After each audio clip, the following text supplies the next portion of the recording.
Hello दोस्तों, स्वागत है आपका आपके अपने यूट्यूब चैनल डीडीसी लाइव में। आज हम पिछली क्लास को आगे बढ़ाते हुए आज 7वीं अनुसूची के बारे में चर्चा करेंगे। ये 7वीं अनुसूची है क्या? सबसे महत्वपूर्ण बात कि भारतीय संविधान के मूल संविधान की बात की जाएगी तो मूल संविधान में जो अनुसूचियों की संख्या थी वो कितनी थी?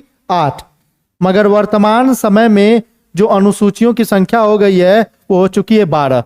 मूल संविधान में 8 थी लेकिन वर्तमान समय में अनुसूचियों की संख्या क्या है? 12। उसी में हमारा जो अगली अनुसूची है वो 7वीं अनुसूची। 7वीं अनुसूची की बात की जाएगी तो 7वीं अनुसूची में किस बात का उल्लेख किया गया है? केंद्र तथा राज्य की शक्तियों का बंटवारा किया गया है। वो भी किस रूप में? विधायी रूप में। मतलब कानून बनाने में राज्य को अलग शक्ति है, केंद्र को अलग शक्ति है। उन सब बातों का जो उल्लेख किया गया है वो किया गया है भारतीय संविधान के 7वीं अनुसूची में, कह सकते हैं अनुच्छेद 246 में। अब ये 7वीं अनुसूची में 3 प्रकार की लिस्ट है। एक है संघ सूची, एक है राज्य सूची और एक है आपकी समवर्ती सूची। संघ सूची की बात की जाएगी तो संघ सूची में टोटल 100 विषय हैं और इस सूची में, इस लिस्ट में यदि बात की जाएगी तो किन विषयों पर कानून बनाने की शक्ति है? वो है 100 विषयों पर, क्योंकि संघ सूची में जितने भी विषय शामिल हैं उन पर कानून बनाने की शक्ति केंद्र की विधायिका को है। और केंद्र की विधायिका किसे कहा जाता है? तो केंद्र की विधायिका कहा जाता है संसद को। मतलब भारत में जो केंद्र की सबसे बड़ी विधायिका शक्ति है उस विधायिका शक्ति को हम संसद कहते हैं। और संसद को 100 विषयों पर, मतलब संघ सूची में जितने भी विषय शामिल हैं उन विषयों पर क्या है? कानून बनाने की शक्ति है। बात की जाएगी संघ सूची की तो संघ सूची का प्रावधान यह बताता है कि इन विषयों पर कानून की बनाने की शक्ति केंद्र की विधायिका को दी गई है, केंद्र की विधायिका को प्रदत्त है। अब बात की जाएगी राज्य सूची में। राज्य सूची में क्या है? राज्य सूची में जितने भी विषय शामिल है, टोटल 61 विषय शामिल है और इन विषयों पर कानून बनाने की शक्ति किसको दी गई है? राज्य विधान मंडल को। राज्य विधान मंडल, क्योंकि राज्य की जो विधायिका होती है उसे हम राज्य का विधानमंडल कहते हैं। जैसे केंद्र की विधायिका संसद होती है उसी तरह राज्य की विधायिका राज्य का विधानमंडल होता है। तो राज्य सूची में जितने भी विषय शामिल हैं और राज्य सूची में विषयों की संख्या कितनी है? 61। इन विषयों पर कानून बनाने की शक्ति राज्य के विधानमंडल को प्रदत्त है। यदि परिभाषा की बात की जाएगी तो राज्य सूची में सम्मिलित विषयों पर कानून बनाने की शक्ति राज्य की विधायिका को दी गई है और राज्य का विधायिका क्या होता है? राज्य का विधान मंडल। अगला लिस्ट क्या है? अगली लिस्ट है आपकी समवर्ती सूची। सबसे पहला समवर्ती सूची से जो सवाल बनता है कि समवर्ती सूची का प्रावधान किस देश से लिया गया है, तो समवर्ती सूची का प्रावधान ऑस्ट्रेलिया से लिया गया है। ऑस्ट्रेलिया देश के संविधान से समवर्ती सूची का प्रावधान भारतीय संविधान में क्या किया गया? शामिल किया गया है। और इन सूची में, मतलब जो ये समवर्ती सूची है, कंकरेंट जो लिस्ट है, इस लिस्ट में जितने भी विषय हैं उन विषयों पर कानून बनाने की शक्ति केंद्र की विधायिका को भी है और राज्य की विधायिका को है। दोनों को शक्ति दी गई है। उसी को हम क्या कहते हैं? समवर्ती सूची। इन तीनों लिस्ट का वर्णन कहां पे किया गया है? 7वीं अनुसूची में।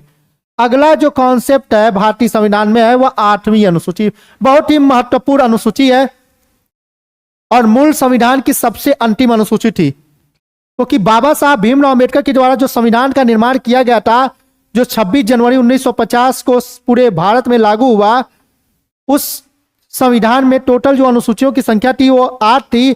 उस 8वीं अनुसूची में किसका उल्लेख किया गया था? तो भाषाओं का उल्लेख किया गया था। और मूल संविधान में 14 भाषाएं थी, लेकिन वर्तमान संविधान में यदि बात की जाएगी प्रेजेंट टाइम में जो भाषाओं की संख्या वो कितनी हो चुकी है?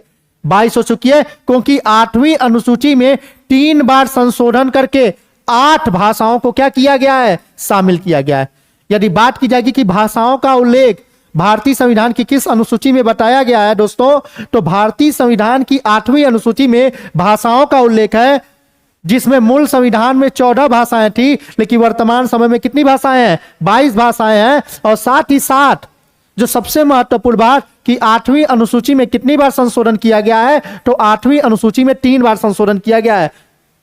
मतलब भारतीय संविधान की 8वीं अनुसूची में 3 बार संशोधन करके टोटल 8 भाषाओं को शामिल किया गया है, जिसमें से पहला जो संविधान संशोधन किया गया था 8वीं अनुसूची में वो 21वां संविधान संशोधन था, जिसके माध्यम से जो भाषा जोड़ी गई थी वो कौन सी भाषा थी? सिंधी। मतलब 21वां संविधान संशोधन अधिनियम के माध्यम से सिंधी भाषा को शामिल करके भाषाओं की संख्या को क्या कर दिया गया, 15 कर दिया गया। फिर आगे चल के फिर से 51वां नंबर का संशोधन होता है भारतीय संविधान में, और उस समय 3 भाषाओं को शामिल किया जाता है, कोंकणी, नेपाली और साथ ही साथ मणिपुरी। इन तीनों भाषाओं को शामिल करके टोटल भाषाओं की संख्या कितनी कर दी जाती है, 18। फिर सबसे अंतिम नंबर पर एक और भारत के संविधान में संशोधन किया था 8वीं अनुसूची में, उसे कहते हैं 92वां संविधान संशोधन, और उसमें 4 भाषाओं को शामिल किया जाता है, बोडो, डोंगरी, मैथिली और संथाली। और टोटल भाषाओं की संख्या कितनी हो जाती है, 22। यदि सबसे पहली बात यदि आपसे पूछा जाएगा कि भाषाओं का उल्लेख कहां पे किया गया है, तो 8वीं अनुसूची में किया गया है, और साथ ही साथ टोटल वर्तमान समय में कितनी भाषाएं हैं, तो 22 भाषाएं हैं। सबसे पहली बार संशोधन कर जो अनुसूची जोड़ी गई थी वो थी 9वीं अनुसूची, क्योंकि आप इसके बाद से जितनी भी अनुसूचियां पढ़ेंगे 9वीं, 10वीं, 11वीं और 12वीं, ये सब संविधान संशोधन के माध्यम से क्या की गई है, जोड़ी गई है। जिसमें से जो 9वीं अनुसूची है, पहला संविधान संशोधन अधिनियम 1951 के माध्यम से जोड़ी गई थी। मतलब जब भारत का संविधान लागू हुआ उसके अगले ही वर्ष भारत के संविधान में एक संशोधन किया गया, जिसे हम कहते हैं पहला संविधान संशोधन अधिनियम 1951। और इसी संविधान संशोधन के माध्यम से भारतीय संविधान में 9वीं अनुसूची शामिल की गई, जिसमें सम्मिलित कानून की न्यायिक समीक्षा नहीं हो सकती। इस 9वीं अनुसूची जोड़ने का सिर्फ एक ही महत्वपूर्ण कारण था या उद्देश्य था, वो यह था कि इसमें सम्मिलित कानून की, इसमें जिस कानून को सम्मिलित कर लिया जाएगा उस कानून की न्यायिक समीक्षा नहीं हो सकती। अगला जो अनुसूची है वो है 10वीं अनुसूची। बहुत ही मोस्ट इंपॉर्टेंट अनुसूची है, जो परीक्षाओं में सबसे ज्यादा पूछी जाती है दोस्तों।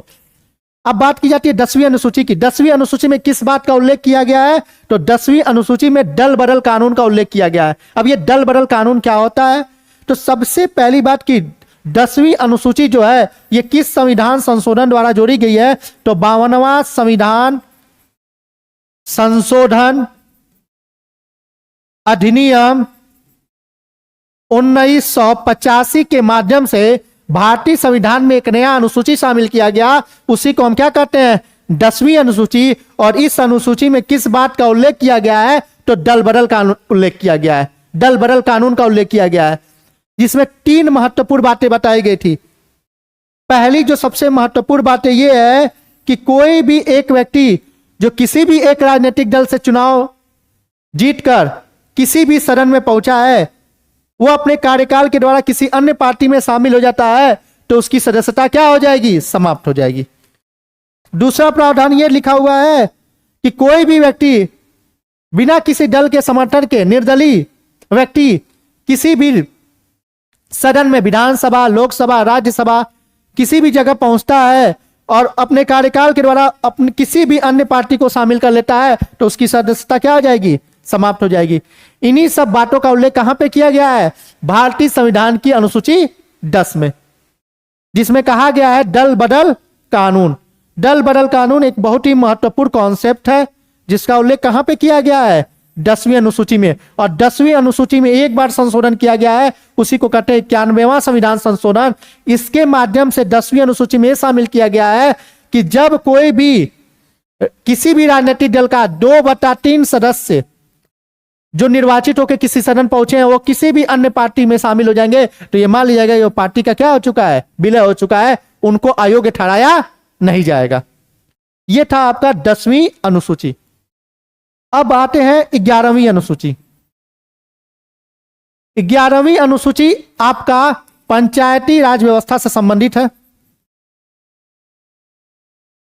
और इस पंचायती राज व्यवस्था को यह कह सकते 11वीं अनुसूची को 73वां संविधान संशोधन अधिनियम 1992 के माध्यम से भारतीय संविधान में क्या किया गया था, शामिल किया गया था। यदि आपसे परीक्षा में पूछा जाएगा कि 11वीं अनुसूची को किस संविधान संशोधन द्वारा भारतीय संविधान में शामिल किया गया था दोस्तों, तो उसका जवाब क्या होगा, 73वां संविधान संशोधन अधिनियम 1992। 73वां संविधान संशोधन अधिनियम 1992 के माध्यम से भारतीय संविधान में 11वीं अनुसूची को शामिल किया गया। और पंचायती राज व्यवस्था कहें या ग्रामीण स्वशासन कहें, इसको क्या किया गया है, संवैधानिक रूप दिया गया। जिसमें 3 स्तर की बात की गई है, ग्राम स्तर, जिला स्तर और साथ ही साथ ब्लॉक स्तर। अगला अनुसूची है 12वीं अनुसूची। 12वीं अनुसूची 12वीं अनुसूची को भारतीय संविधान के 74वां संविधान संशोधन अधिनियम 74वां संविधान संशोधन अधिनियम 1992 के माध्यम से भारतीय संविधान में 12वीं अनुसूची को शामिल किया गया और यह नगरीय स्वशासन से संबंधित है। नगरीय स्वशासन से क्या है, संबंधित है। मतलब 12वीं अनुसूची को भारतीय संविधान में किस संविधान संशोधन द्वारा शामिल किया गया था, वो 74वां संविधान संशोधन अधिनियम 1992 है। और इस संविधान संशोधन के माध्यम से भारतीय संविधान में 12वीं अनुसूची को शामिल किया गया और इस अनुसूची में 3 प्रकार के शासन की व्यवस्था की गई है। पहले नंबर पे है नगर पंचायत, नगर पालिका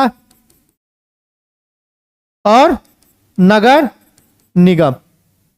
और इस अनुसूची को 74वां संविधान संशोधन अधिनियम 1992 के द्वारा भारतीय संविधान में संवैधानिक रूप दी गई थी।